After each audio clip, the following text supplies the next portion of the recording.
Hello. Hello. हाँ जी। Hello student, स्वागत है आप सभी का आशीष सिंह लेक्चर्स के इस लेटेस्ट सेशन में, जहां हम लोग मूविंग चार्ज का अगला पार्ट जो है वो इत्मीनान से पढ़ने वाले हैं।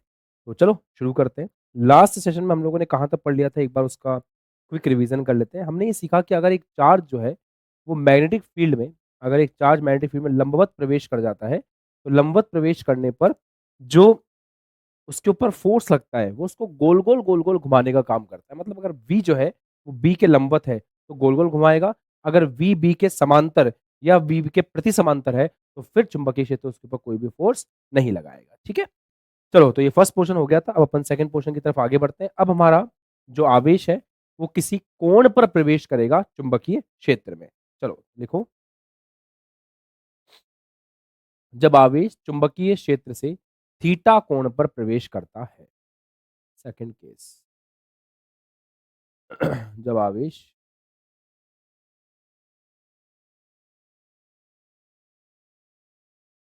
चुंबकीय क्षेत्र से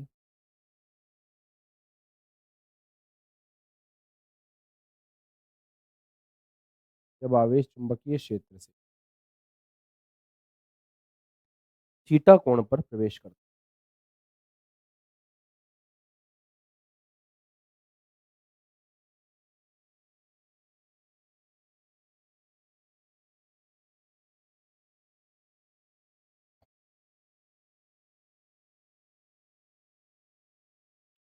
फर्स्ट क्लास के अगर सारे पॉइंट याद हैं तो ये टॉपिक आपके लिए हलवा है ना। फर्स्ट सेशन के अगर सारे पॉइंट याद हैं तो आई कैन गारंटी ये टॉपिक आपके लिए क्या हो जाएगा बेटा जी, हलवा हो जाएगा। चलिए शुरू कर। तो आपके पास एक आवेश है, चुंबकीय क्षेत्र आपका ऐसे है सामने की तरफ, ये आपका चुंबकीय क्षेत्र है ऐसे। ठीक है सर, आपका जो आवेश है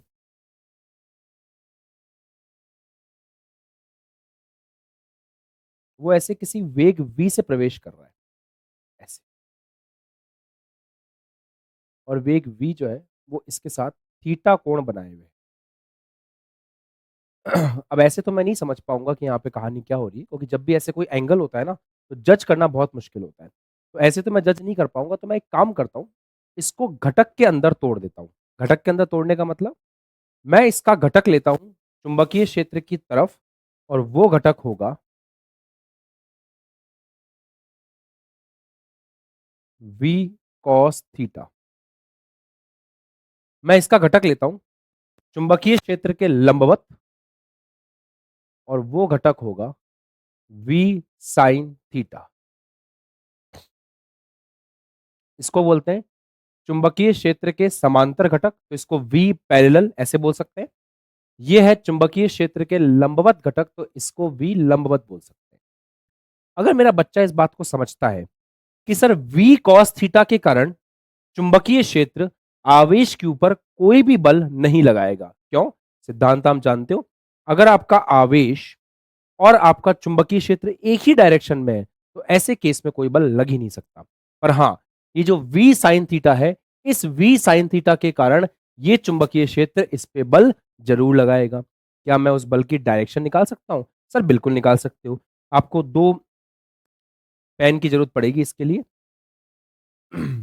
ऊपर आपका ऐसे होगा v साइन थीटा, ये चुंबकीय क्षेत्र आपका ऐसे है, ऐसे स्थिति है।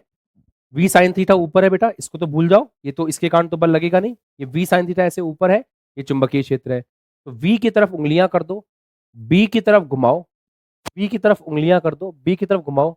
अंदर आ रहा है फोर्स, मतलब ये बल अंदर की तरफ आ रहा है इसके कारण। तो बल अगर अंदर की तरफ आ रहा है तो जिस तरफ बल आता है उसी तरफ गोल गोल घूमने का केंद्र आता है।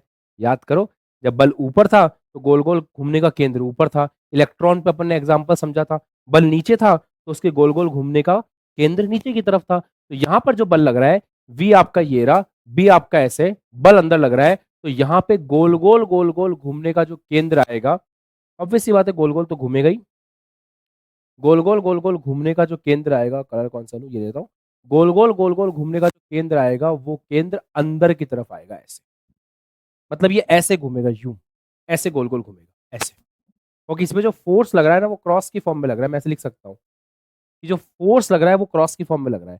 फोर्स कागज के तल के लंबवत अंदर की तरफ लग रहा है। तो ऐसे आएगा बेटा, ऐसे ऐसे ऐसे। ठीक है, ठीक है सर। वी साइन थीटा के कारण तो प्यारे बच्चों समझो, वी साइन थीटा के कारण तो ये ऐसे गोल गोल गति कर रहा है। वी साइन थीटा के कारण तो ये ऐसे गोल गोल गति कर रहा है। वी साइन थीटा के कारण तो ये ऐसे गोल गोल गति कर रहा है। वी कॉस थीटा इसको आगे लेके जाएगा। वी परपेंडिकुलर के कारण चुंबकीय क्षेत्र,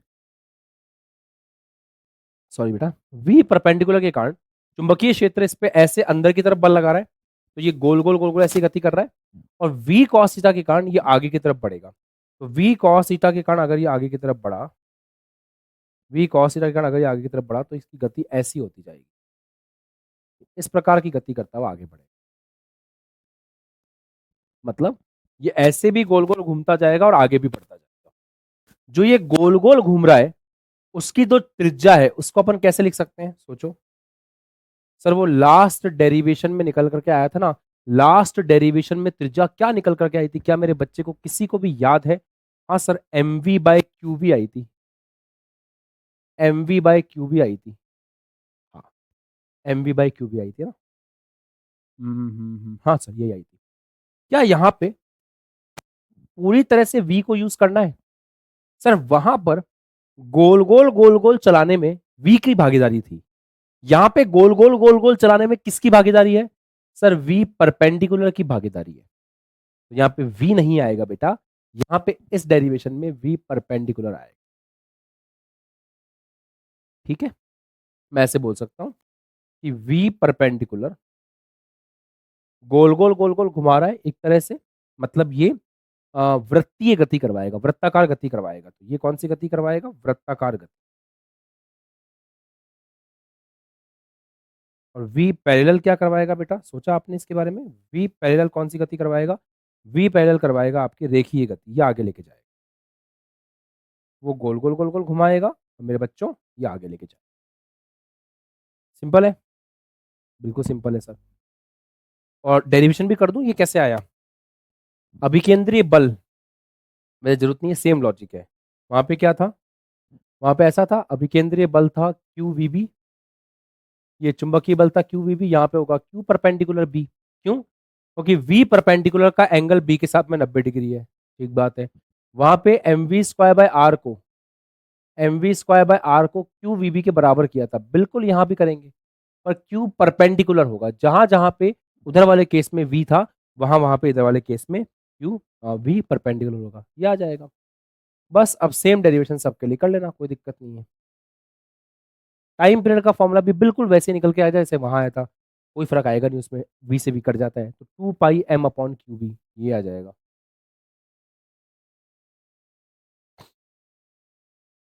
टाइम पीरियड ये आ जाएगा। ओमेगा कितना आएगा? ओमेगा होता है 2 पाई बाई टी। तो ये आ जाएगा Q B by M. 2 pi by T है ना, तो क्यू बी बाई एम आ जाएगा। आवर्तकाल क्या होता है? तो लिख ही दिया अपन ने। आवर्ती क्या होती है बेटा? आवर्ती होती है, आवर्ती कैसे लिखते हैं? एफ। आवर्ती होती है 1 अपॉन टी, 1 अपॉन टी हो जाएगा। हाँ, मैं आपको ऐसे बता दूं, ओमेगा को आप 2 पाई बाई टी भी बोल सकते हो, या ओमेगा को आप 1 अपॉन एफ भी बोल सकते हो। 1 अपॉन टी को आप 1 अपॉन एफ लिख दो तो ऐसे भी लिख सकते हो, कोई दिक्कत नहीं। 1 अपॉन टी की जगह आप एफ लिख दो तो ऐसे भी लिख सकते हैं, कोई दिक्कत नहीं। अब एक ही आंसर आता है। एफ बराबर हो जाएगा आपका 1 अपॉन टी, तो टी को घुमा के लिख दो, ये हो गया Q B by 2 pi. Got it? 100% got it, सब समझ में। एक चीज और है, छोटी सी चीज, जिसको यहाँ कहते हैं चूड़ी अंतराल, जिसको पिच कहते हैं। तो पिच का क्या मतलब होता है समझना। पिच का मतलब ये होता है कि आप सोचो, जब ये ऐसे गोल गोल घूम रहा है ना, जब ये ऐसे गोल गोल घूम रहा है, तो ना केवल ये गोल गोल घूम रहा है, बल्कि ये थोड़ा आगे भी बढ़ रहा है। हेलो, ना केवल ये ऐसे गोल गोल घूम रहा है, बल्कि ये थोड़ा सा आगे भी बढ़ रहा है। तो कैपिटल टी समय में इसने एक चक्कर लगाया, एक चक्कर लगाते लगाते जैसे यहां से शुरू किया, तो एक चक्कर लगा के ये जितना आगे बढ़ा उसको पिच कहते हैं। तो एक एक चक्कर में एक चक्कर में एक चक्कर में एक चक्कर में वापस से एक चक्कर में एक चक्कर में आगे की तरफ तय की गई दूरी, है ना। एक चक्कर में आगे की तरफ तय की गई दूरी कैसे निकालेंगे बेटा? दूरी बराबर क्या होता है? चाल बराबर दूरी बटा समय, दूरी बराबर चाल इंटू समय।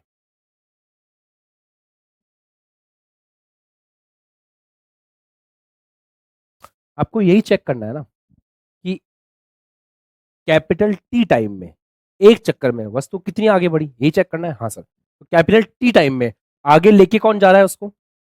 कैपिटल टी टाइम में इसको आगे लेके कौन जा रहा है? कैपिटल टी टाइम में इसको आगे लेके जा रहा है वी कॉस थीटा।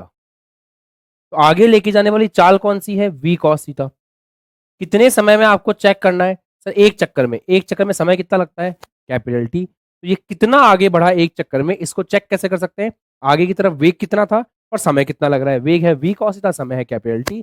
तो V cos theta into T, T की वैल्यू कितनी है सर? टी की वैल्यू एक चक्कर का समय ये रहा सर, 2 पाई m/क्यूबी। तो ये हो जाता है आपका चूड़ी अंतराल। हो सकता है इसके ऊपर न्यूमेरिकल थोड़ा बहुत आ जाए।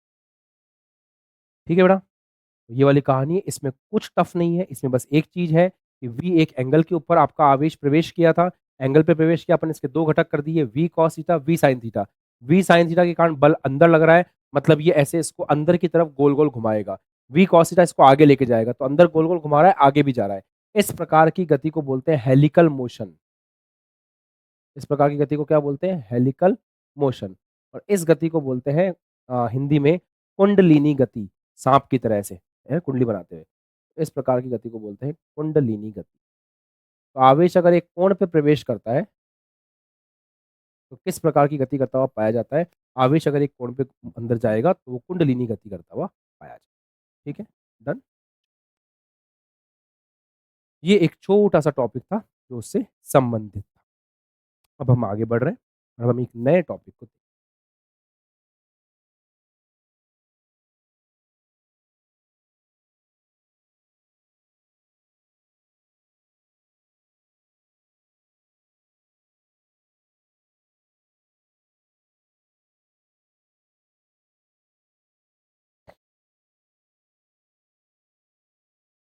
चलो आगे बढ़े।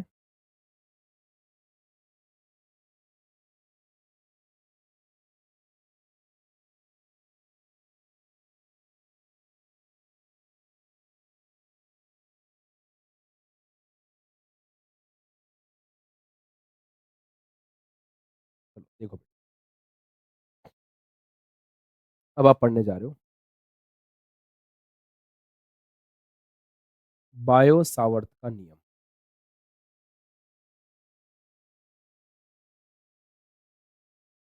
ध्यान से सुनो, आसान है बहुत। सवाल भी आता है इसके ऊपर, डेरिवेशन भी आता है, इसका नहीं, इसकी एप्लीकेशन। बायो सावर्त लॉ अपन पढ़ लेते हैं।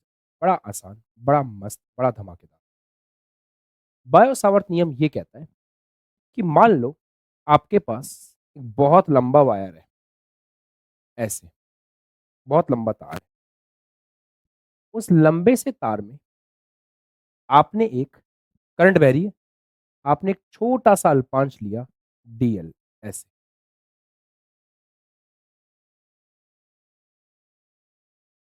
छोटा सा अल्पांश आपने ऐसे लिया डीएल, और इसमें करंट बह रही है आई। छोटा सा अल्पांश आपने लिया डीएल और इसमें करंट बह रही आई। ठीक है, छोटा सा। इससे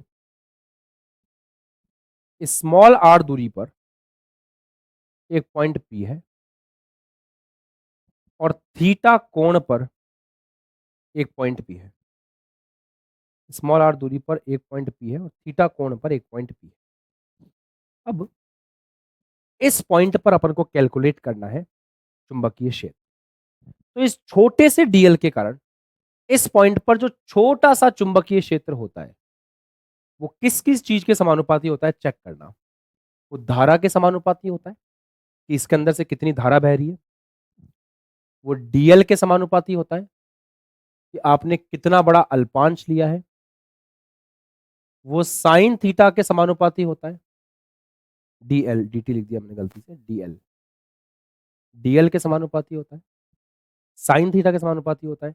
बीच में जो दूरी लेते हो ना आप, उस दूरी के, ये जो दूरी दिख रही है आपको आर, इस दूरी के स्क्वायर के वृत्त समानुपाती होता है।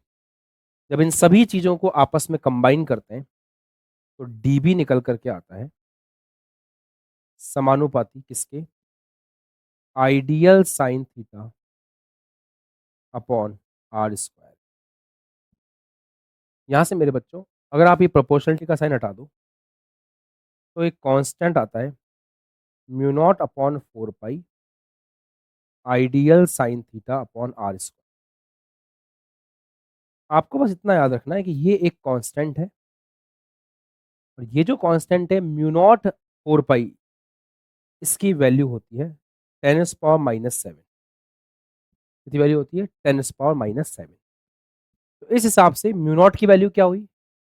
म्यू नॉट अपॉन 4 पाई की वैल्यू है 10⁻⁻⁷। तो म्यू नॉट की वैल्यू कितनी हुई बेटा? 4 पाई इंटू 10⁻⁻⁷। इसको क्या बोलते हैं? इस म्यू नॉट को कहते हैं निर्वात की चुंबकशीलता। क्या बोलते हैं इस म्यू नॉट को? इसको बोलते हैं निर्वात की चुंबकशीलता। शानदार, शानदार। डायरेक्शन कैसे निकालेंगे, है ना? डायरेक्शन कैसे निकालेंगे? Okay, that's a good question. मुझे आपको बताना चाहिए कि हम डायरेक्शन कैसे निकालें। पेज नंबर बता देता हूँ मैं आपको ग्रंथशाला का, कहाँ पे बात हो रही है। ग्रंथशाला को रीड कर रहे हो ना साथ साथ, इसमें कंप्लीट थ्योरी है, बाकी इसके नोट्स भी आपको मिल जाएंगे, वहां भी आप रीड कर सकते हो।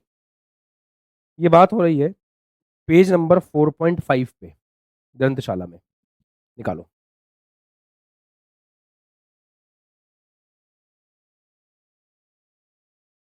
पेज नंबर 4.5 पे लिखा है इस नियम के अनुसार किसी धारावाही चालक के अल्पांश के कारण बिंदु P पर चुंबकीय क्षेत्र ऐसे लिखा जाता है। फिर उसको कंबाइन किया हुआ है। तो ऐसे ही एग्जाम में आपको लिख के आना है, कोई टेंशन की बात नहीं। ठीक है, डन। अब हम इसके अनुप्रयोग देखते हैं, है ना? चलो, अब बायो सावर्त नियम के अनुप्रयोग एक बहुत ही इंपॉर्टेंट टॉपिक, ध्यान से समझ। बायो सावर्त नियम के अनुप्रयोग।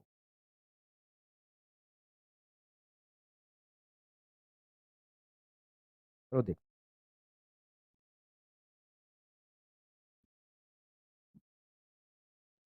उससे पहले मैं आपको डायरेक्शन के बारे में थोड़ा बहुत कुछ बता, बड़ा काम की बात बताऊंगा, सुनना। डायरेक्शन कैसे निकालते हैं? आपको सीधे हाथ की हथेली का प्रयोग करना है। आप जब अपने राइट हैंड की हथेली का प्रयोग करेंगे तो जो आपका अंगूठा है उसको आप धारा की दिशा में कर देंगे, ऐसे। अंगूठे को कहां कर देंगे? धारा की दिशा में। अंगूठे को कर देंगे धारा की दिशा में। उंगलियां उस बिंदु की तरफ कर देंगे जिस पे आपको चुंबकीय क्षेत्र देखना है। तो अंगूठा कर देंगे धारा की दिशा में, अंगूठा कर देंगे धारा की दिशा में, उंगलियां कर देंगे उस पॉइंट की तरफ जिस पे आपको चुंबकीय क्षेत्र देखना है। हथेली किस तरफ बता रही है?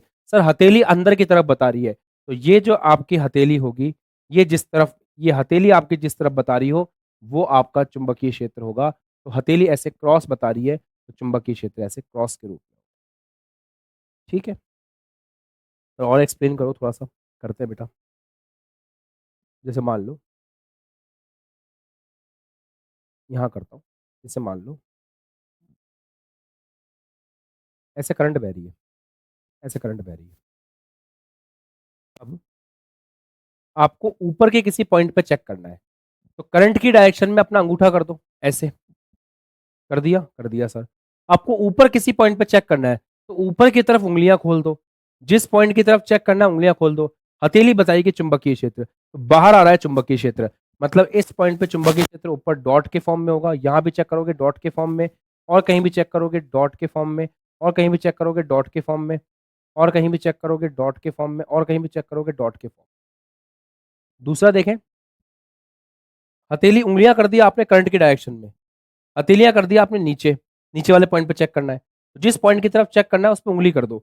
भाई उंगलियां उस तरफ होनी चाहिए जिस पॉइंट पे आपको चेक करना है, अंगूठा होना चाहिए करंट की तरफ, ठीक है, तो अंगूठा होना चाहिए करंट की तरफ, तो करंट की तरफ आपका अंगूठा हो गया, नीचे आपने कर दिया ऐसे, अंदर आ रहा है, तो यहाँ पे डायरेक्शन नीचे जितने भी पॉइंट्स होंगे उन पर डायरेक्शन कैसे आएगी, क्रॉस, डायरेक्शन कैसे आएगी, क्रॉस, नीचे डायरेक्शन कैसे आएगी, क्रॉस, ऐसे। तो चुंबकीय क्षेत्र वास्तव में यूं घूमता हुआ जाएगा, यहां से बाहर निकलेगा, यहां से अंदर जाएगा, यहां से बाहर निकलेगा, यहां से अंदर।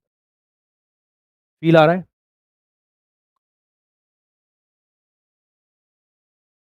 फील आ रहा है, बिल्कुल आ रहा है, शानदार फील आ रहा है कि बिल्कुल भयंकर शानदार फील आ रहा है।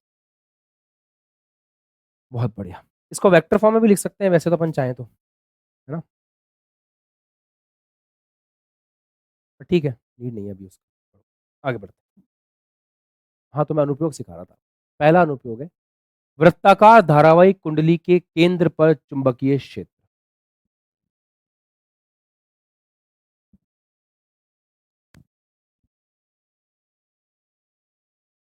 वृत्ताकार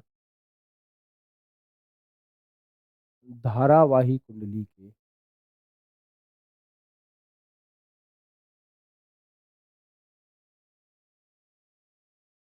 वृत्ताकार धारावाही कुंडली के केंद्र पर चुंबकीय क्षेत्र,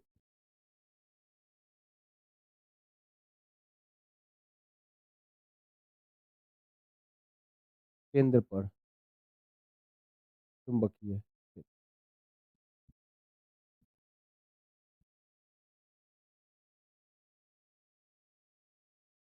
ठीक है।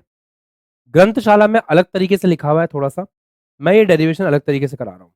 तो आप जो ग्रंथशाला में इस टॉपिक में यहां पर जगह है ना, यहां पे आप ये छोटा सा डेरिवेशन है, तो आप मेरे साथ साथ लिख सकते हैं, ये थोड़ा सा ज्यादा बेटर डेरिवेशन हो सकता है आपको लगे, ठीक है। चलो, एग्जाम के पॉइंट ऑफ व्यू से, ये एक धारावाहिक कुंडली है ऐसे, इसमें करंट बह रहा है ऐसे, ठीक है, और मुझे इसके केंद्र पर, ये पॉइंट पी है, यहां पर निकालना है चुंबकीय क्षेत्र, इस पूरी कुंडली के कारण कितना हो।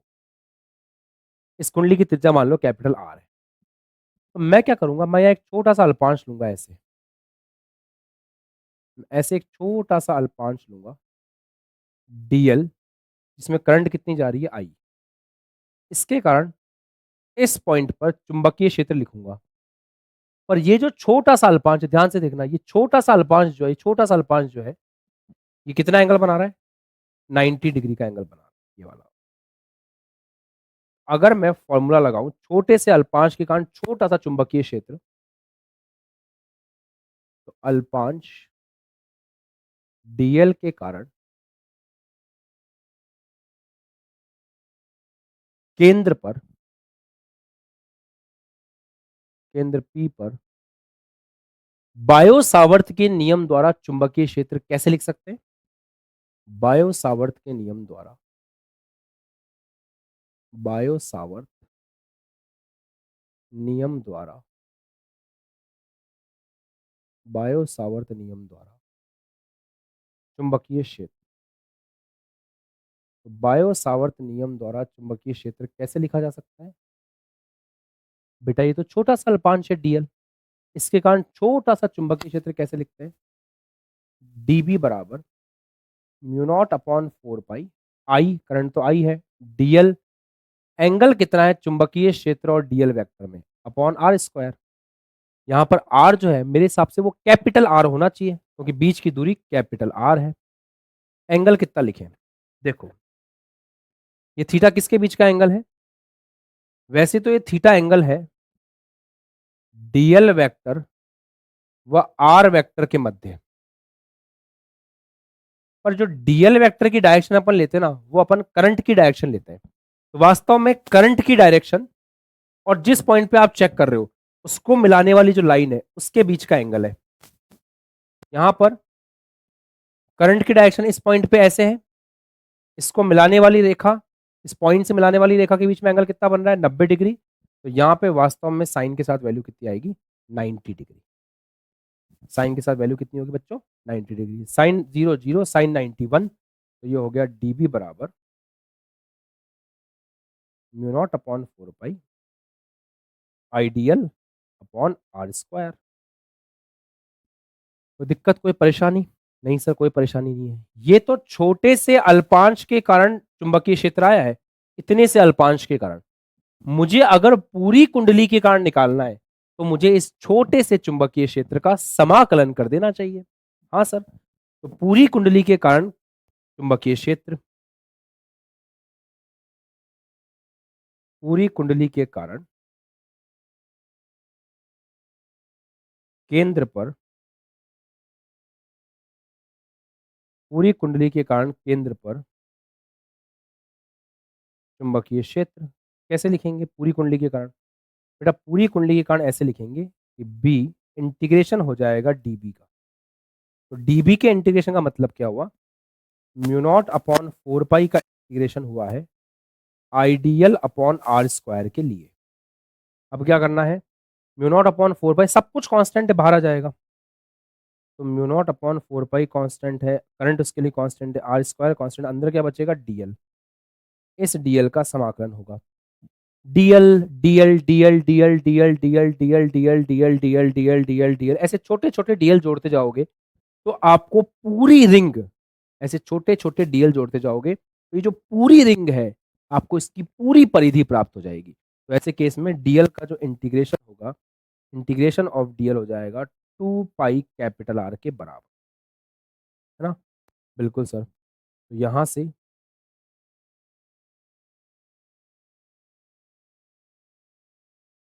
चुंबकीय क्षेत्र कैसे लिखा जा सकता है? तो चुंबकीय क्षेत्र को लिखा जा सकता है mu not I divide bye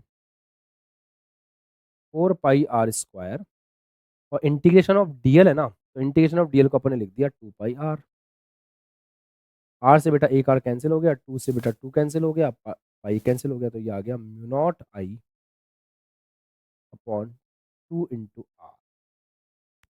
याद रखोगे कि एक धारावाही कुंडली के केंद्र पर इतना होता है चुंबकीय क्षेत्र, एक धारावाही कुंडली के केंद्र पर इतना होता है चुंबकीय क्षेत्र,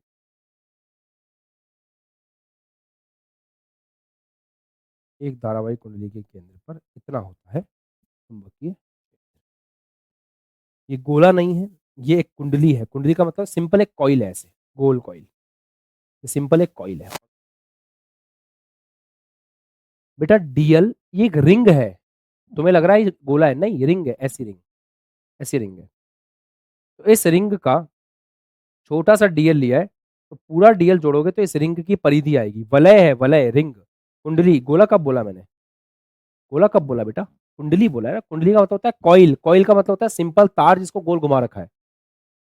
क्या बच्चों जैसी बात है, क्या बच्चों जैसी बात, क्या बच्चों जैसी बात, ऐसे नहीं करते। हाँ बात,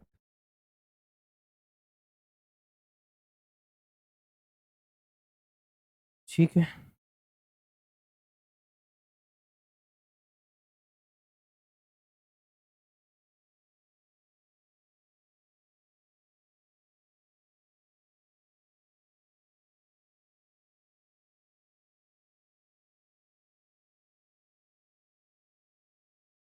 डन,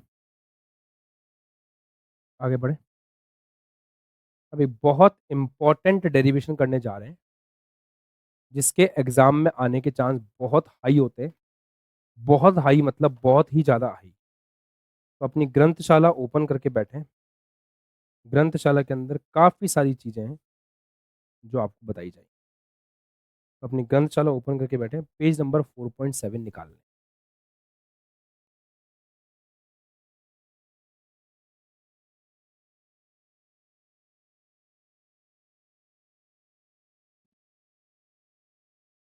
अब आप पढ़ने जा रहे हो मेरे साथ मिलकर के। अब आप पढ़ने जा रहे हो, धारावाही वृत्ताकार कुंडली के अक्ष पर, इंपॉर्टेंट लिख लेना पहले ही, धारावाही वृत्ताकार कुंडली, धारावाही वृत्ताकार कुंडली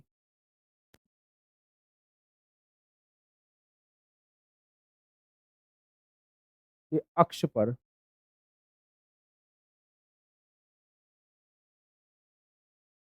धारावाही वृत्ताकार कुंडली के अक्ष पर स्थित किसी बिंदु पर चुंबकीय क्षेत्र की गणना। धारावाही वृत्ताकार कुंडली के अक्ष पर स्थित किसी बिंदु पर, स्थित किसी बिंदु पर चुंबकीय क्षेत्र की गणना।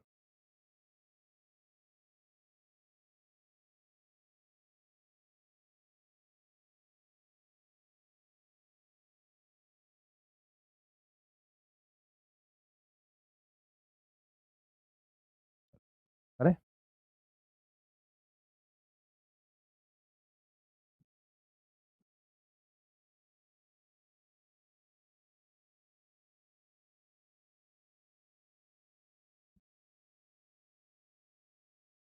एक इंपॉर्टेंट डेरिवेशन, एग्जाम में आने के चांस बहुत ज्यादा, ठीक है, देखिएगा और समझिए। बेटा इस बार पहले क्या था, जैसे मान लो ये कुंडली है, इसको ऐसे इमेजिन करो, ये कुंडली है ना, दिख रही है? हाँ सर दिख रही है। ये कुंडली है ऐसे, ठीक है, अंदर खाली है। ये कुंडली पहले ऐसे रखी हुई थी, ऐसे, और इसके केंद्र पर अपन को विद्युत क्षेत्र निकालना था। इस बार ये जो कुंडली आपको दिख रही है, ये ऐसे रखी हुई है, ऐसे, और अक्ष होता है जो बीच में से गुजरता है, ऐसे, ये अक्ष होता है। तो इस बार जो हमारी कुंडली है वो ऐसे रखी हुई है,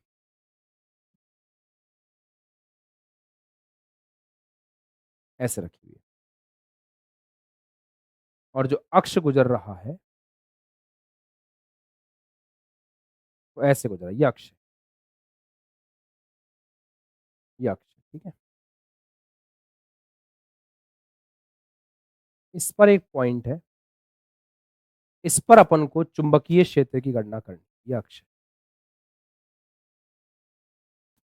ठीक।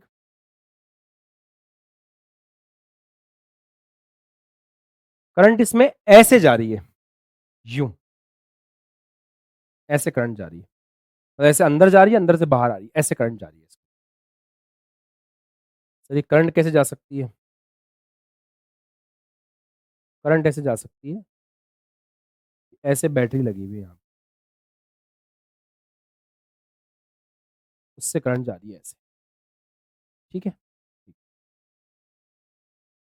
अब कुछ चीजें दे रखी हैं, जैसे इसकी जो त्रिज्या है वो हमको दे रखी है, कैपिटल आर है, ये जो त्रिज्या है ये कैपिटल आर है। अपन ने एक छोटा सा, अपन को पता है कहाँ चेक करना है, अपन को इसको इसके केंद्र से, अपन को इसके केंद्र से एक्स दूरी पर ये पॉइंट पी है, इस पर चुंबकीय क्षेत्र चेक कर, समझ गए? इस पर चुंबकीय क्षेत्र चेक कर, ठीक है सर, कर लेंगे। सबसे पहले तो ये जो गोला है, ये जो आपकी रिंग है, इसके ऊपर मैं एक छोटा सा अल्पांश मानूंगा यहाँ पे, ठीक है। वो यहाँ कहाँ दिखेगा सर, ये तो रिंग ऐसे है, हाँ, तो इसमें अल्पांश ऐसे दिखेगा, और यहाँ भी एक अल्पांश मानूंगा वो ऐसे दिखेगा। ये डिस्टेंस कितना होगा सोचते हैं, और ये सबसे सोचने वाली बात है, ये डिस्टेंस कितना होगा और यहाँ पे एंगल कितना होगा, देखना आराम से। यहां पर एंगल बनेगा 90 डिग्री, कैसे? यही समझने वाली बात होती है सबसे ज्यादा, क्योंकि ये जो डीएल अल्पांश है, इसकी दूरी कितनी होगी, एक तो वो चाहिए, दूसरा यहां जो एंगल बनेगा वो कितना बनेगा ये भी चाहिए। देखते हैं, अब सभी बच्चे अच्छे से फोकस करना।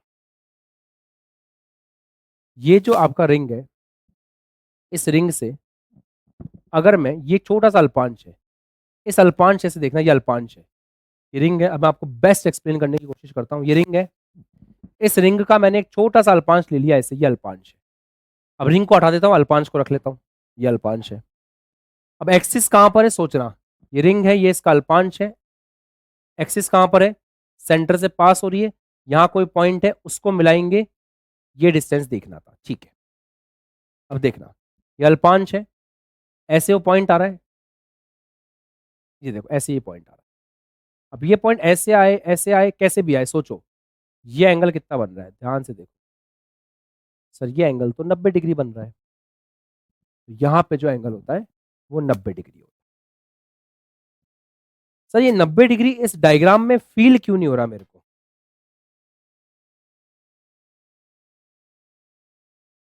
हम्म?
चलो बेटा, आपको फील करने का टाइम मैंने दिया, मैं और थोड़ा सा दिमाग लगा रहा हूँ कि कैसे एक्सप्लेन किया जा सकता है। देखो, सारा खेल इस एंगल का ही है।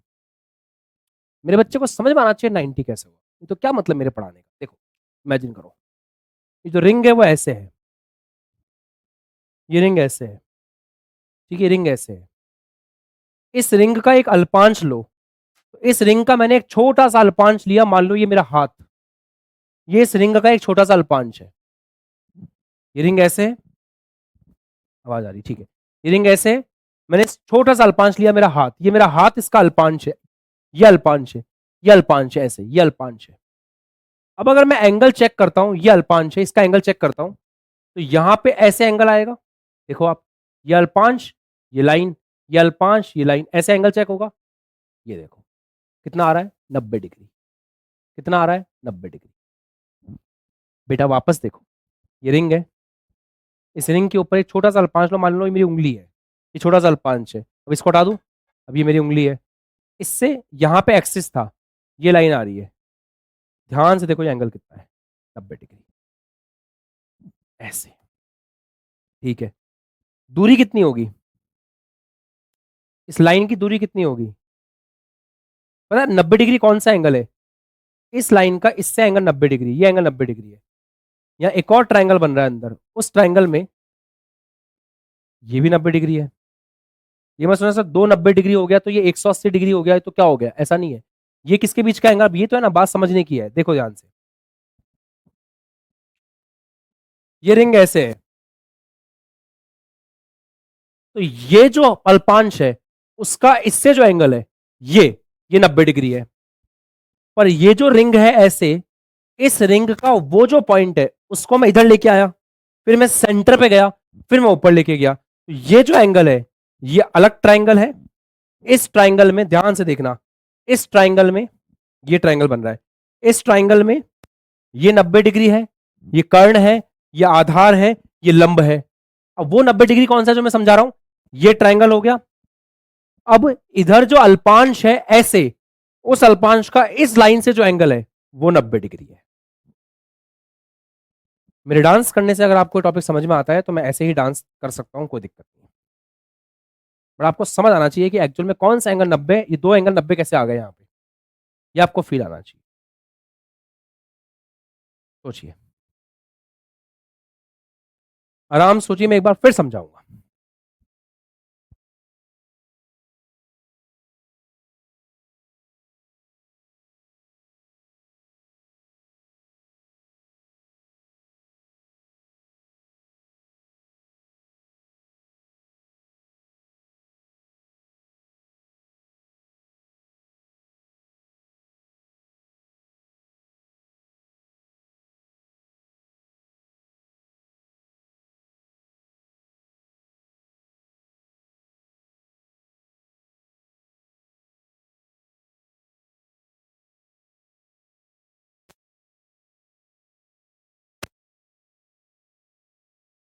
थाली यूज करते हैं, ठीक है।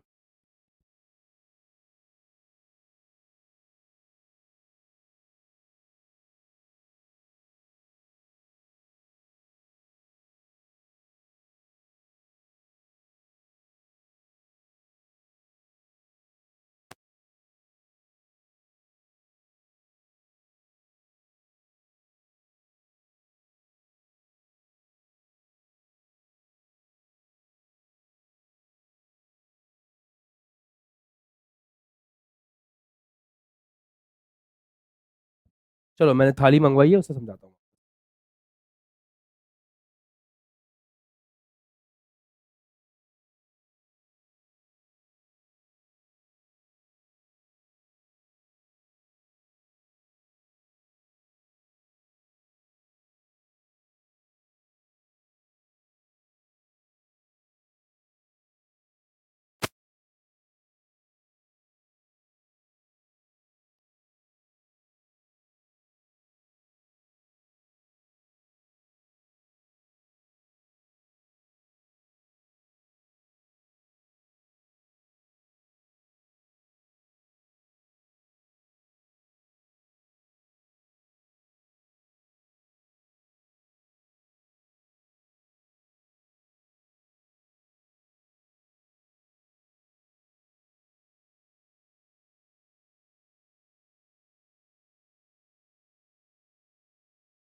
हेलो हेलो, वॉइस नहीं आई। कोई बात, होता है। ये रिंग है, इस रिंग का छोटा सा अल्पांश है ऐसे, ये यहां से अगर मैं लाइन खींचूं ऐसे, जो लाइन उस अल्पांश पे जाए ऐसे जाएगी, वो उस अल्पांश के साथ एंगल बनाएगी 90 डिग्री। पहली बात।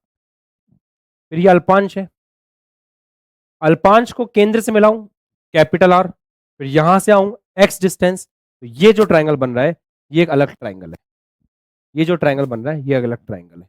ये 90 डिग्री है इस लाइन और अल्पांश के बीच का एंगल, और ये 90 डिग्री अलग है। ठीक, तो अगर ये 90 डिग्री है तो ये कर्ण, या आधार, सॉरी ये आधार, ये आधार, ये लंब, ये हो गया कर्ण। कर्ण का माना जाएगा √r² प्लस x²। अब देखते हैं चुंबकीय क्षेत्र की डायरेक्शन कैसे होगी। चुंबकीय क्षेत्र की डायरेक्शन देखते हैं।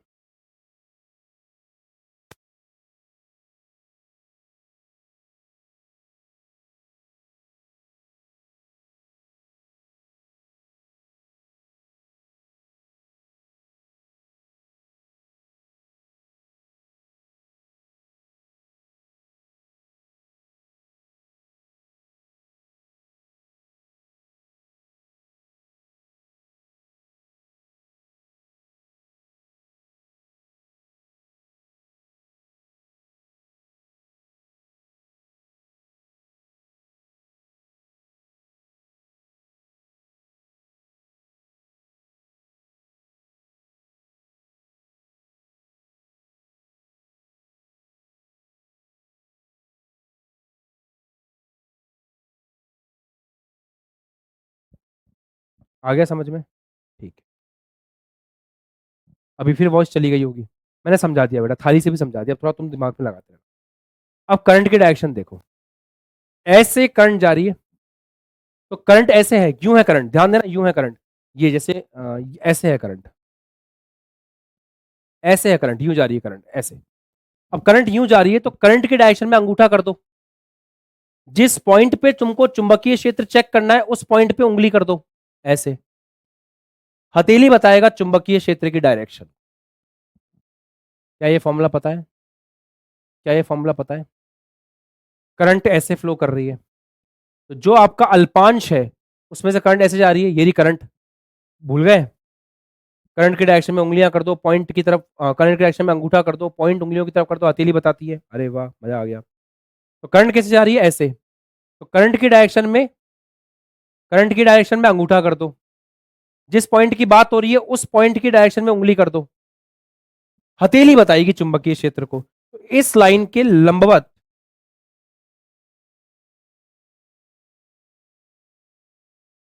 इस लाइन के लंबवत, इस लाइन के लंबवत, इस लाइन के लंबवत चुंबकीय क्षेत्र ऐसे आएगा। इस लाइन के लंबवत चुंबकीय क्षेत्र ऐसे आएगा, ऐसे आएगा चुंबकीय क्षेत्र इस लाइन के लंबवत। आ गया समझ में? अरे हो गया फील। ऐसे करंट पॉइंट इसके लंबवत चुंबकीय क्षेत्र ऐसे आएगा। बस, शानदार एकदम, मजेदार, धमाकेदार। इसके कारण करंट ऐसे बाहर निकल रही है, तो यहां ऐसे अंदर जा रही है। अब इसमें अंदर जा रही है तो अंगूठा अंदर, अंगूठा अंदर, उंगलियां ऐसे, इसके लंबवत आ रहा है इधर चुंबकीय क्षेत्र। टीचर एक बार में समझ जाता है कि बच्चा पढ़ के आया है कि रट के आया है, क्योंकि जो रट के आया होगा वो यहां से लाइन बनाएगा और इसी के साथ में ऐसे चुंबकीय क्षेत्र दिखा देगा, जो कि गलत है, क्योंकि ये चुंबकीय क्षेत्र इस लाइन के लंबवत है और ये चुंबकीय क्षेत्र इस लाइन के लंबवत है। इस लाइन का इस लाइन से कोई संबंध नहीं है और इस लाइन का इस लाइन से कोई संबंध नहीं है। तो जो बच्चा ऊपर ऊपर की पढ़ाई करके जाता है उसको टीचर 2 मिनट में पकड़ के ढेर कर सकता है एग्जाम में। चलो,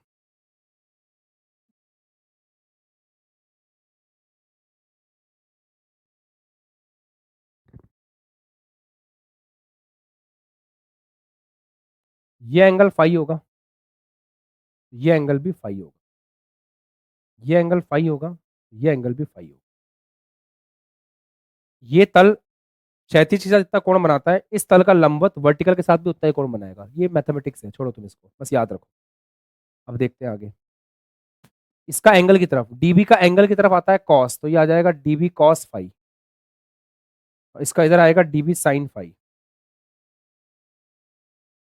ठीक, sorry, DB cos phi, angle की तरफ कॉस आता है, तो डीबी कॉस फाई इधर भी आएगा डीबी कॉस फाई। ठीक, बिल्कुल ठीक सर। इधर आएगा सामने डीबी साइन फाई,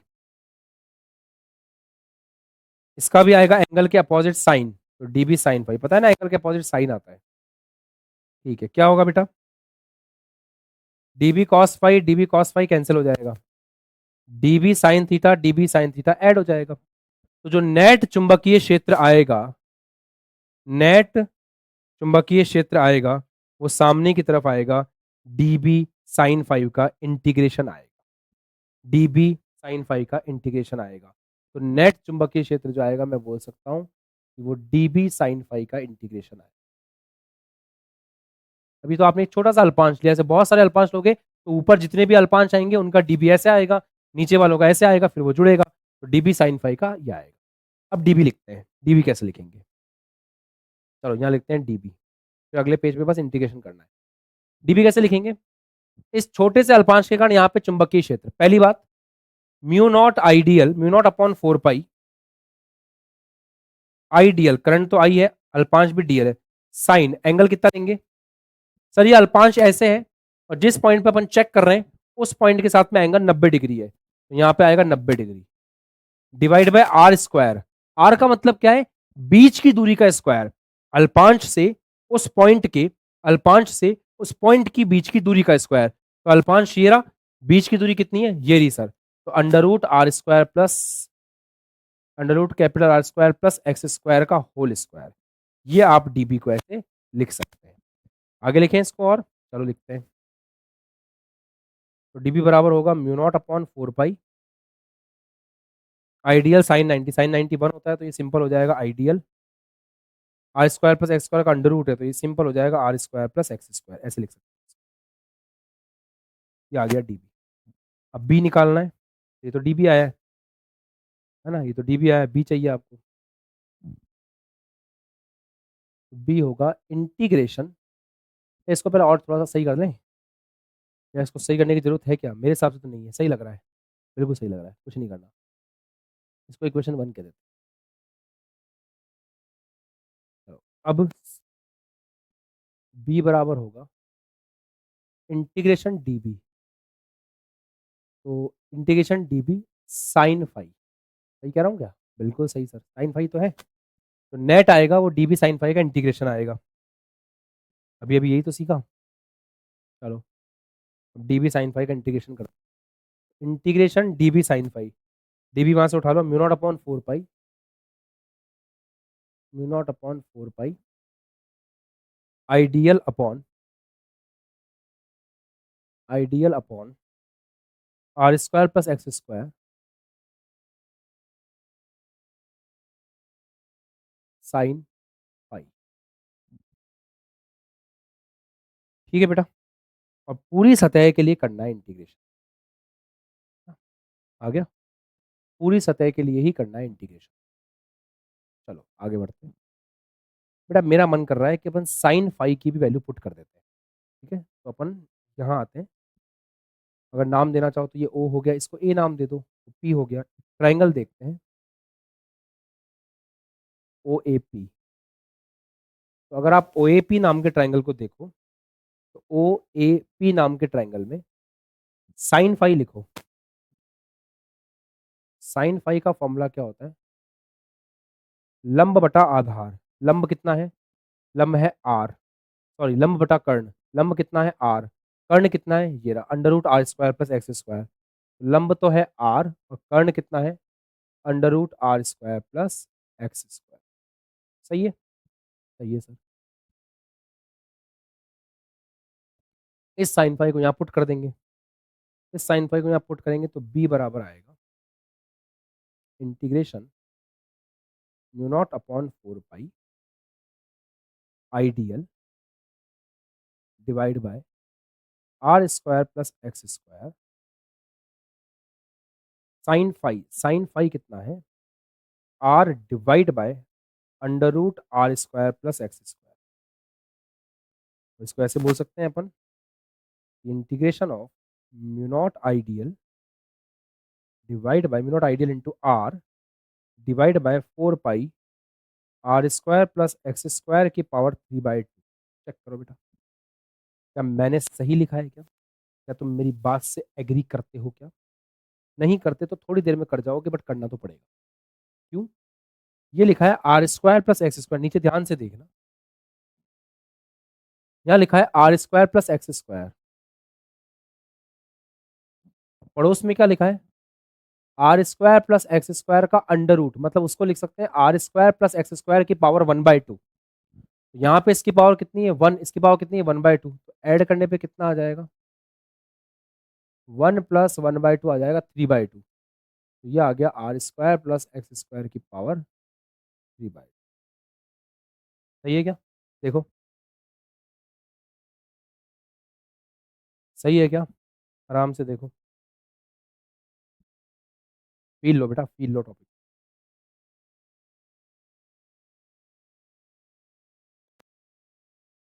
तब तक मैं 2 मिनट पानी पी लूँ।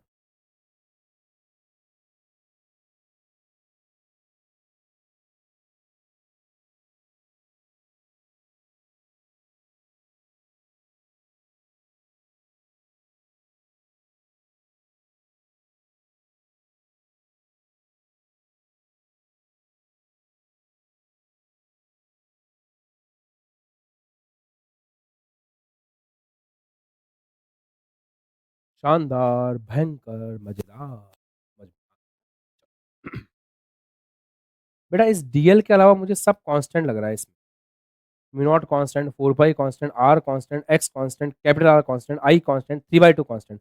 सब कुछ कांस्टेंट है, बस डीएल को छोड़ करके। तो मैंने बी को बाहर निकाल लिया, इंटीग्रेशन से सब कुछ बाहर निकाल लो। तो म्यू नॉट बाहर, आई बाहर, कैपिटल आर बाहर, अंदर 4 pi R square plus x square की पावर 3/2। इंटीग्रेशन में आ जाता है डीएल। ओके सर, चलिए तो बी बराबर mu not I capital R divide by 4 pi R square plus x square की पावर 3/2। अब दिमाग लगाओ थोड़ा सा, इंटीग्रेशन ऑफ डीएल कितना होगा? सोचो ना यार बेटा, सोचो ना कि सर इंटीग्रेशन ऑफ डीएल को आपको कितना लिखना चाहिए। इंटीग्रेशन ऑफ डीएल, डीएल तो रिंग का एक छोटा सा अल्पांश है, इस रिंग का एक छोटा सा अल्पांश है। तो पूरे छोटे छोटे छोटे छोटे छोटे छोटे छोटे छोटे छोटे छोटे ऐसे सारे डीएल जोड़ दें, छोटे छोटे छोटे छोटे छोटे छोटे छोटे छोटे छोटे छोटे छोटे ऐसे सारे डीएल जोड़ दें, तो 2 पाई आर बन जाएगा कि नहीं बन जाएगा? बिल्कुल बन जाएगा सर। तो यहाँ पे सारे डीएल जोड़ दोगे तो डीएल का इंटीग्रेशन आ जाएगा 2 पाई कैपिटल आर। अगर ऐसे आप सारे डीएल जोड़ दो, अगर आप ऐसे सारे डीएल जोड़ दो तो इंटीग्रेशन कितना हो जाएगा? सारे डीएल जोड़ दोगे तो इंटीग्रेशन हो जाएगा 2 पाई कैपिटल आर। चलो, अब बी बराबर हो गया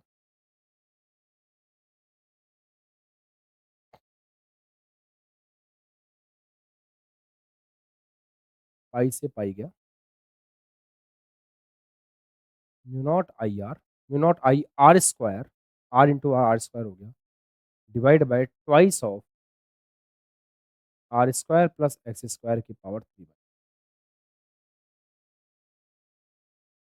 ये चुंबकीय क्षेत्र का फॉर्मूला आया इस एक ऐसी रिंग के कारण,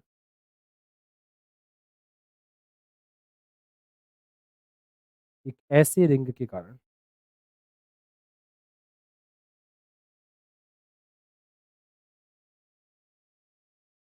जिसकी त्रिज्या कैपिटल आर है और जिसके एक्सिस से एस डिस्टेंस पर चुंबकीय क्षेत्र का ये मान होगा और चुंबकीय क्षेत्र की दिशा होगी ये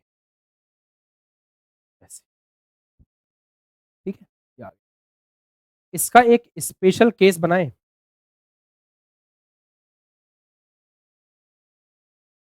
अगर मैं एक्स को 0 के बराबर कर दूं तो इसका एक स्पेशल केस बन सकता है। अगर एक्स 0 हो गया तो ये पॉइंट केंद्र पे पहुंच जाएगा, और अगर ये पॉइंट केंद्र पे पहुंच गया तो एक्स 0 का मतलब है आप केंद्र की बात कर रहे हो। तो केंद्र पे निकाल के देखते हैं कितना आता है। केंद्र का हो जाएगा mu naught I R square. सोचना बेटा, अगर एक्स का मान 0 कर दें तो ये हो जाएगा 2 r स्क्वायर प्लस 0 की पावर 3/2। चलो आगे देखो, अब आगे देखो, अब यहाँ से तो ये हो जाएगा बी सेंटर, केंद्र पे निकाल रहे हो ना, तो बी केंद्र इसके बराबर आ जाएगा mu naught I R square. ध्यान से देखना, ये हो जाएगा 2 r² की पावर 3/2। खेलना आता है थोड़ा बहुत? अब ये 2 इस 3/2 से मल्टीप्लाई होगा। यहाँ साइड में बताता हूँ आपको छोटी छोटी बातें में, यहाँ साइड में छोटी छोटी बातें बताता रहता हूँ मैं एक्स्ट्रा। जैसे r² की पावर 3/2 है ना, ये ऐसे 2 जो है वो 3/2 से गुणा होगा, 2 से 2 कट जाएगा, ये आ जाएगा r³ ऐसे। तो ये आ गया mu not I R square upon ये आ जाएगा 2 r³। आर स्क्वायर से क्यूब कट गया तो ये कितना आ गया? Mu not I upon 2 r। कुछ याद आया? केंद्र पर अपन ने यही तो फॉर्मूला निकाला था जब अकेले केंद्र का निकाला था। चेक करो, अकेले केंद्र का जब निकाला था तो ये तो फॉर्मूला आया था, ये रहा। अकेले सेंटर पे जब निकाला था तो यही तो फॉर्मूला आया था। अकेले सेंटर पे जब निकाला था तो मेरे बच्चों यही तो फॉर्मूला आया था। अकेले सेंटर पे यही तो फॉर्मूला आया था, और क्या था? यही तो फॉर्मूला आया था। हाँ सर, यही। मस्त। अब हम अगला टॉपिक पढ़ने जा रहे हैं। बहुत ही कमाल, बहुत ही शानदार, बहुत ही बेहतरीन, बहुत ही खुश मिजाज टॉपिक है। उस टॉपिक का नाम है एम्पियर का परिपथीय नियम। एम्पियर का परिपथीय,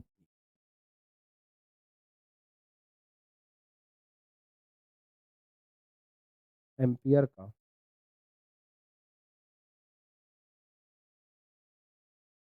परिपथीय नियम, जिसे बोलते हैं एम्पियर सर्किटल लॉ।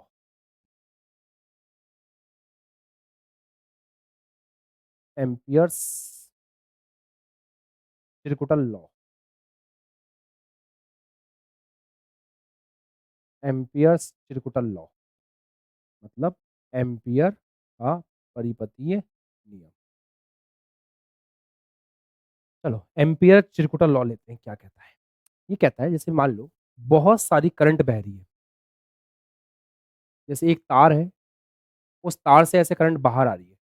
डॉट का मतलब ऐसा नहीं, हमेशा डॉट का मतलब होता है कि अपन इससे चुंबकीय क्षेत्र दिखा सकते हैं, डॉट से करंट भी दिखा सकते हैं। तो ऐसे नहीं देखना, बहुत तरीके मेरे पास। जैसे मान लो मैंने क्या किया, मैंने एक क्षेत्रफल चुना, मैंने एक बंद पथ चुना, ये रहा मेरा बंद पथ। जैसे गाउस के नियम में अपन गाउसीय प्रश्न चुनते हैं ना, वैसे मैंने एक बंद पथ चुन लिया, ठीक है। ये बंद लूप है, ये बंद पथ है, पथ। इसके अंदर से बहुत सारी करंट बह रही है, इसके अंदर से मतलब इसके अंदर बहुत सारे तार हैं। जैसे इसमें से एक तार है जिसमें करंट ऐसे जा रही है, I1। एक और तार है इसके अंदर जिसमें से करंट ऐसे जा रही है, I2। एक और तार है जिसमें करंट उल्टी जा रही है ऐसे, I3। एक और है जिसमें ऐसे जा रही है उल्टी, I4। ऐसे जा रही है, I4।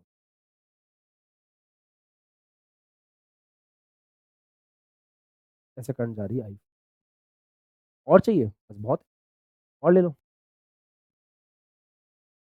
ऐसे करंट जा रही है, I5। ठीक। मैं ये बोल रहा हूं, इन सभी करंट्स के कारण, जितने भी करंट है, इन सब के कारण इस पॉइंट पर चुंबकीय क्षेत्र मान लेते हैं ऐसे है, B। इन सब के कारण यहां पर चुंबकीय क्षेत्र कितना है, B है। और ये चुंबकीय क्षेत्र B, यहां पर जो छोटा सा अल्पांश है dl, उसके साथ कुछ एंगल बना रहा है थीटा। इन सभी तारों के कारण, इसके अंदर जितने भी तार हैं, 1 2 3 4 5, जितने भी तार हैं, इन सब तारों के कारण यहां पर जो चुंबकीय क्षेत्र आ रहा है, वो चुंबकीय क्षेत्र ऐसे आ रहा है, और वो डीएल के साथ एक एंगल बना रहा है थीटा। अगर आप ऐसे समझ लेते हो तो बहुत अच्छी बात है, ठीक है। मैं एक और तरीके से भी आपको समझा सकता हूं। जैसे मान लो बहुत सारी करंट निकल रही है, जैसे ये करंट निकल रही है ऐसे, I1, ये बाहर आ रही है। एक और करंट है ऐसे, I2, बाहर आ रही है। एक और करंट है ऐसे, I3, बाहर आ रही है। एक और करंट है ऐसे अंदर जा रही है, I4। एक और करंट है ऐसे अंदर जा रही है, I5। एक और करंट है ऐसे जो बाहर आ रही है, I6। मैंने एक सर्किल बनाया,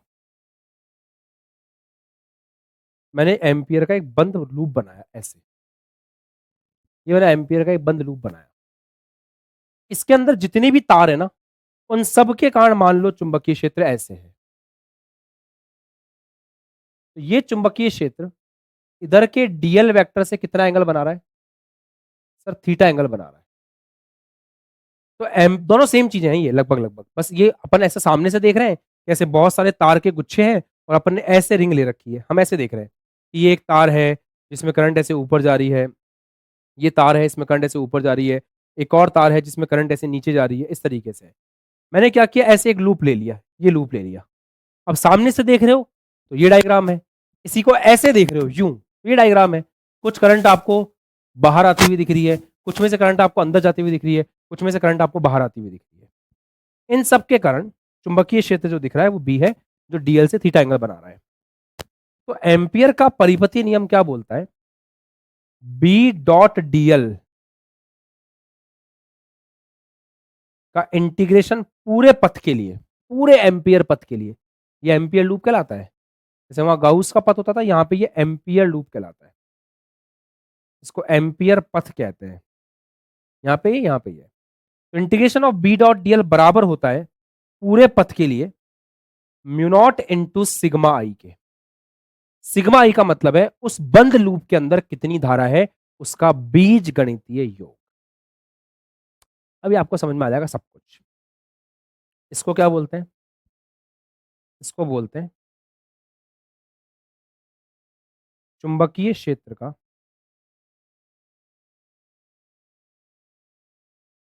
रेखा समाकलन।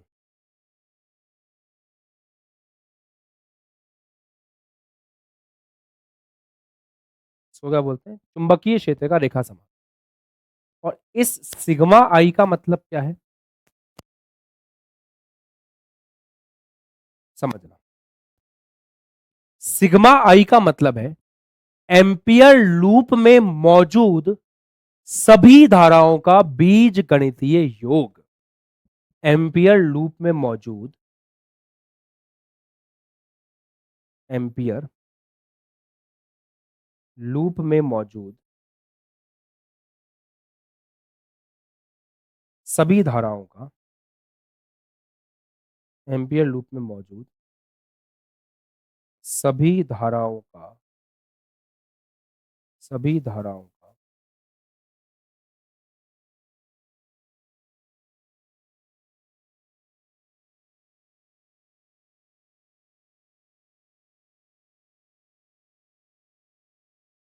बीज गणितीय योग। चलो देखें, मैं अप्लाई करके दिखाऊं आपको इसमें और इसमें, आपको अपने आप समझ में आ जाए। ठीक है, देखो बेटा, मैं आपको अप्लाई करके बताता हूँ, आपको अपने आप समझ में आएगा मैं क्या बोल रहा हूँ। इसमें एम्पियर का लूप, एम्पियर का नियम अप्लाई करते हैं, तो integration of B dot DL को अपन ऐसे लिख पाएंगे, म्यू नॉट। अब सोचो कौन कौन सी करंट है sir, I one I two I three, I one I two I five ऊपर की तरफ है, तो आई वन आई टू और आई फाइव को आप पॉजिटिव ले लो। Sir I three I four नीचे की तरफ है, तो आई थ्री और आई फोर को नेगेटिव ले लो। ये मतलब होता है बीज गणितीय योग का। क्या आपको समझ में आया कि बीज गणितीय योग का मतलब क्या है? बेटा बीज गणितीय योग का मतलब है B dot DL mu not into sigma I के बराबर है। सिग्मा आई जो है वो बीज गणितीय योग है। अगर करंट ऐसे जा रही है, जैसे मान लो इसमें करंट ऐसे जा रही है, और जो दूसरा वाला तार था, मेरे पास दो तार थे ना, ये दो तार थे मेरे पास ऐसे, तो इन दोनों में करंट ऊपर है। आप अपने हिसाब से ले सकते हो, ऐसा जरूरी नहीं है कि ऊपर वाले को हमेशा प्लस लेना है।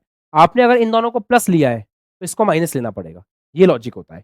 इसको प्लस लिया है तो इन दोनों को माइनस लेना पड़ेगा। ऐसे जरूरी नहीं है कि आप ऊपर वाले को प्लस लेंगे, आपके ऊपर है, ये आपके ऊपर है बेटा। बस एम्पियर लूप के अंदर ही करंट होनी चाहिए। जैसे मान लो बाहर कोई धारा जा रही है ऐसे आई सिक्स, तो अपन इसको इसमें नहीं लेंगे क्योंकि आई सिक्स इसके बाहर है। Right, right sir. बेटा इसके लिए एम्पियर का नियम लगाए, तो इसके लिए लगाएंगे तो कैसे लगेगा, यहां लगाऊं, बी डॉट डीएल का इंटीग्रेशन पूरे लूप के लिए किसके बराबर होगा, म्यू नॉट, करंट का योग करें।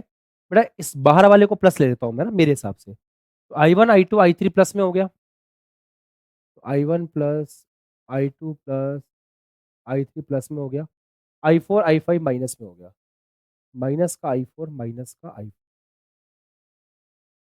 ऐसे।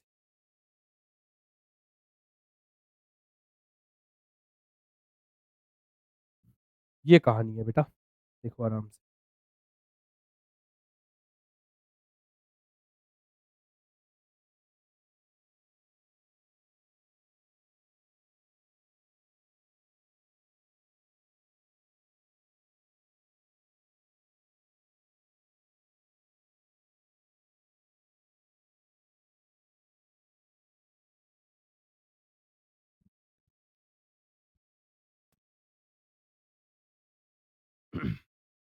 ठीक,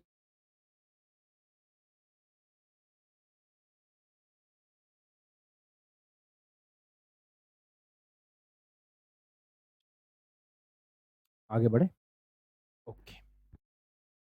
अब एक टॉपिक देखते हैं, एम्पियर के परिपतीय नियम के अनुप्रयोग।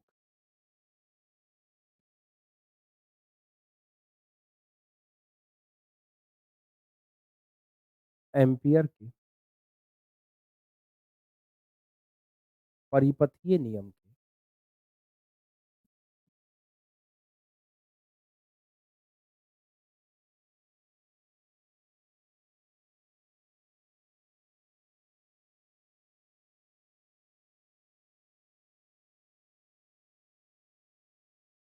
अनुप्रयोग, ठीक है।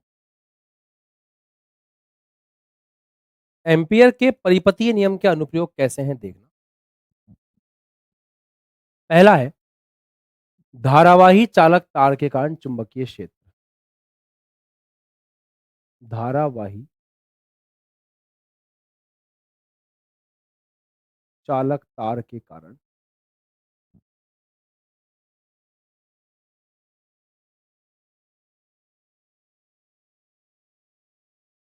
चुंबकीय क्षेत्र। देखते हैं धारावाही चालक तार के कारण चुंबकीय क्षेत्र कैसे निकाल सकते हैं। जैसे मान लो एक धारावाही चालक तार है ऐसा, इसमें से करंट बह रही है, मुझे इसके कारण स्मॉल आर दूरी पर एक पॉइंट है, यहां पर चुंबकीय क्षेत्र निकालना। कैसे निकालूंगा बेटा? इसके लिए तो मुझे पता है क्या करना पड़ेगा। इसके लिए मुझे एक एम्पियर का लूप लेना पड़ेगा, जैसे गाउस का लूप लेते थे ना, वैसे ये एम्पियर का मैंने एक लूप ले लिया। ये ऐसे जा रहा है, यूं यूं जा रहा है, और तार इसके अंदर है। थोड़ा सा डायग्राम को परफेक्ट दिखाने के लिए ऐसे दिखा देता हूं, इससे थोड़ा फील आ जाता है कि वायर ऐसे निकल रहा है यूं। ठीक है, इसके कारण यहां पर चुंबकीय क्षेत्र कैसे होगा सर? करंट की डायरेक्शन में अंगूठा, जिस पॉइंट पे चेक करना है उसकी तरफ उंगलियां, अंदर आ रहा है सर ऐसे, और ये जो रिंग है ये भी ऐसे ही है। तो मैं ऐसे दिखा सकता हूं कि रिंग की दिशा में होगा ऐसे। मैं इसको थोड़ा सा ऐसे दिखाता हूं। इसका मतलब ये नहीं है ये बोर्ड के तल में, नहीं, ये बोर्ड के तल के लंबवत अंदर की ओर है ऐसे। इसको यूं दिखाने का मतलब क्या है, समझना, गलत में समझ लेना। ये वायर है, करंट ऐसे फ्लो कर रही है, उस पॉइंट पे देख रहे हैं ऐसे अंदर आ रहा है, मतलब ये जो मैंने एम्पियर का लूप लिया है उसके साथ साथ चुंबकीय क्षेत्र है ऐसे अंदर। तो एम्पियर का लूप अगर मैंने ऐसे लिया है तो इसके साथ ऐसे चुंबकीय क्षेत्र है, समझना बेटा। ये वायर करंट ऐसे आ रही है, पॉइंट ऐसे यूं चुंबकीय क्षेत्र है, ऐसे चुंबकीय क्षेत्र है। और अगर मैं एक सर्किल बनाता हूं यहाँ पे, इमेजिन करो, ये भी ऐसा नहीं है बोर्ड के तल पे रखा है, रिंग ऐसे है, तो रिंग ऐसे है, और उस रिंग का ये जो पॉइंट है उस पर भी चुंबकीय क्षेत्र ऐसे है। तो मैं उसको यूं दिखा रहा हूं। और डीएल वेक्टर कैसे होगा? इस रिंग का एक छोटा सा अल्पांश ले लो आप, इस रिंग का छोटा सा अल्पांश भी ऐसे ही आएगा डीएल। तो यहाँ डीएल और बी के बीच में एंगल कितना हो रहा है? डीएल और बी के बीच में एंगल 0 डिग्री हो रहा है। थोड़ा सा फील करने वाली बात, थोड़ा सा फील करने वाली बात। वापस खेलें एक बार, खेल लेते हैं सर, यहीं तो बैठे हैं। ये ऐसे करंट जा रही है, इस करंट के कारण चुंबकीय क्षेत्र कैसे होगा? ऐसे। तो इस पॉइंट पे चुंबकीय क्षेत्र होगा ऐसे यूं। इसको मैंने टेढ़े अंदाज में ऐसे दिखा रखा है, थोड़ा सा यूं दिखा दिया, और इसका जो अल्पांश होगा वो भी इसी डायरेक्शन में होगा, चुंबकीय क्षेत्र भी ऐसे ही है, तो दोनों के बीच का एंगल कितना है? 0 डिग्री। अब अगर इसके ऊपर एम्पियर का परिपतीय नियम लगाए, तो एम्पियर के परिपतीय नियम से, एम्पियर के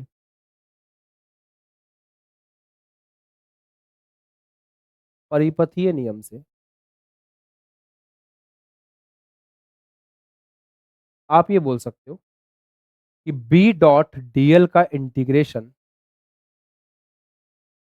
लूप के लिए बराबर होगा mu not into sigma I. Right है, बिल्कुल राइट है sir. Integration of B DL cos theta, dot product का मतलब क्या होता है? कॉस थीटा आएगा, ऐसे लिख सकते हैं। हाँ सर बिल्कुल लिख सकते हैं। अब सोचो, यहाँ थीटा कितना है? 0 डिग्री। तो ये हो गया integration of B DL cos 0 degree बराबर mu nought sigma I, mu nought sigma I. इस हिसाब से कॉस 0 1 हो गया, ये आ गया बी बाहर, इंटीग्रेशन ऑफ डीएल। बताओ कितनी करंट है? ये होता है एम्पियर के लूप में कितनी करंट है। तो एम्पियर के लूप के अंदर, एम्पियर के लूप के अंदर एक ही तो वायर है। एम्पियर के लूप के अंदर, एम्पियर के लूप के अंदर, एम्पियर के लूप के अंदर एक ही तो वायर है। तो इस वायर में जो करंट है वो करंट पूरी की पूरी यहां पर है। वैसे लिख सकता हूं म्यू नॉट इंटू आई, क्योंकि यहां पे सिग्मा आई के बराबर है। इंटीग्रेशन ऑफ डीएल क्या होगा? डीएल एक आर त्रिज्या के गोले, आर त्रिज्या की रिंग का अल्पांश है, तो पूरी रिंग की परिधि हो जाएगा, और तो क्या। तो डीएल का इंटीग्रेशन हो जाएगा 2 पाई आर, तो बी इंटू 2 पाई आर बराबर आ गया म्यू नॉट इंटू आई। तो यहां से बी का मान कितना आ गया, mu not into I divide by 2 pi R. ये बी का मान आ गया mu not I upon 2 pi. अब समझने वाली बात है, ये क्या चीज है, एक वायर है आपके पास, उस वायर से आर डिस्टेंस दूर एक पॉइंट है, उस पॉइंट पर चुंबकीय क्षेत्र का फॉर्मूला है mu not I upon 2 pi R. और डायरेक्शन कैसे निकालेंगे, करंट की डायरेक्शन में अंगूठा जिस पॉइंट पर चेक कर रहे हो उसकी तरफ उंगलियां, हथेली अंदर की तरफ आ रही है तो इसकी डायरेक्शन कैसी होगी, ऐसी। इस पॉइंट पर डायरेक्शन चेक कैसे करोगे, इस पॉइंट पर कैसे चेक करोगे, तो इस पॉइंट पर अगर ये आर डिस्टेंस पे है तो वैल्यू तो उतनी होगी, डायरेक्शन कैसे चेक होगी, अंगूठा करंट की तरफ, पॉइंट की तरफ उंगलियां बाहर आ रहा है, तो यहाँ चुंबकीय क्षेत्र डायरेक्शन डॉट।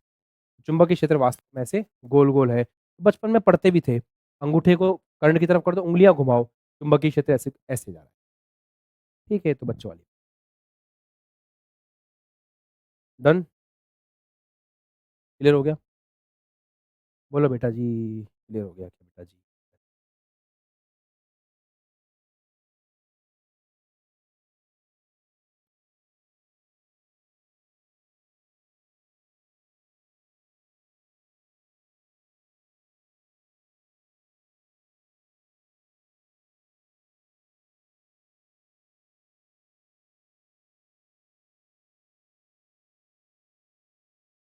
चलो एक चीज और बताता हूँ, इसका सदिश रूप बता देता हूँ, ऑब्जेक्टिव में सवाल आ सकता है, इसका सदिश रूप देखो। सदिश रूप के लिए क्या करते हैं बेटा, म्यू नॉट अपॉन 4 पाई, सदिश रूप ऐसे बनाते हैं, I DL vector cross R vector ऐसे बनाते हैं। तो सदिश रूप में ऊपर आता है डीएल क्रॉस आर, तो कर तो वही रहे ना अपन, डीएल क्रॉस आर, अंदर देखो डीएल क्रॉस आर वही कर रहे हैं। सर यहाँ पे ऊपर आपने एक आर एक्स्ट्रा कर दिया, तो नीचे एक आर बढ़ा दो, तो नीचे हो जाएगा आर क्यूब। तो जैसे आपने वहां सीखा था ना अपने कुलाम के नियम में कि ऊपर अगर आर वेक्टर आएगा तो नीचे क्यूब आएगा, याद करो, बिल्कुल वैसे ही यहाँ पे अगर ऊपर आर वेक्टर आएगा तो नीचे आर का क्यूब आएगा। क्रॉस हटा दो, साइन आ जाएगा, तो ये हो जाएगा I D L R sine theta upon R cube, R से आर कट जाएगा, यही चीज बन जाएगी। तो इसका सदिश रूप आपको पता होना चाहिए कि इसका सदिश रूप कैसा है, तो मेरे बच्चों को इसका सदिश रूप पता होना चाहिए।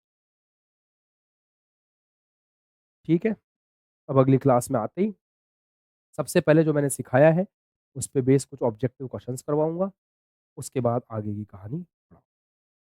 ठीक है, पहले कुछ ऑब्जेक्टिव क्वेश्चंस, उसके बाद आगे की कहानी।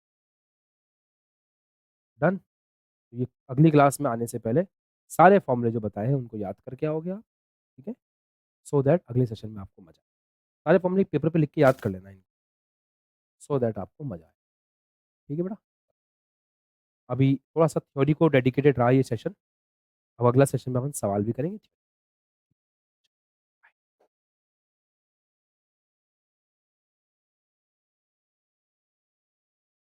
मेहनत करो, मेहनत करने से पीछे मत हटो, मैं भी पीछे नहीं हट रहा। हम लोग जब से रफ्तार की यात्रा शुरू की हमने कितनी मेहनत की है, कितना कुछ किया है, बस इसमें से कदम पीछे लेके नहीं जाने, हमेशा अपने आप को मजबूत रखना है और आगे बढ़ने के बारे में सोचना। ठीक है बेटा।